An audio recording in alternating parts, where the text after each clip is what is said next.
Hi! Hello! అందరికీ నమస్తే. నేను సుపర్ణ. సుపర్ణ ఫ్లేవర్స్‌కి అందరికీ స్వాగతం. దొరల ఫుడ్ కన్నా దోసావ మిన్న అని ఎందుకన్నానంటే, టూర్‌లో ఒకరోజు వండుకోటానికి కుదరక వాళ్ళ ఫుడ్ తిన్నాం.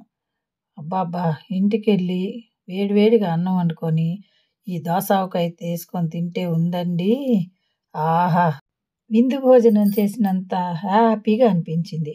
ఇంతకీ దోసావకాయి పనమ్మాయి చిట్కాతో ఎలా పెట్టాను అంటే, దోసకాయలు నీరుంటాయి కదండీ! అందుకని బాగా కరకరలాడే దోసకాయ అంటే మనం చాకుతో కట్ చేస్తున్నప్పుడు కర్రా శబ్దం రావాలన్నమాట. అలాంటి దోసకాయ తీసుకొని, దాన్ని ముక్కలు కట్ చేసి లోపలున్న గిజరంతా తీసేయాలి. తీసేసి ఆ ముక్కల్ని, ఆవాల్ని ఒక రోజంతా ఎండబెట్టాను పైన. ఆవాలతో పాటు ముక్కలు గూడా డ్రై అయినాయి బాగా. 5 కప్పుల ముక్కలకి 1 కప్పు ఆవు పిండి, 1 కప్పు కారం, అరకప్పు కన్నా కొంచెం ఎక్కువగా సాల్టు, 1 స్పూను ఇంగువ వేసి అది బాగా కలిపేసి, ఈ ముక్కల్ని ఒక గంట సేపు బాగా నువ్వుల నూనెలో నానబెట్టి ఉంచా. ఆ నానబెట్టిన ముక్కల్ని ఈ మిక్చర్‌లో ఏసి కలిపేసి, ఒక్క నిమ్మకాయ పిండేసి, బాగా కలిపి మర్నాడు సీసాలో పెట్టుకొని ఎన్ని రోజులైనా వేసుకోవచ్చండి. ఎప్పుడు తిన్నా కరకరలాడే ముక్కలతోటి బ్రహ్మాండంగా ఉంటుంది.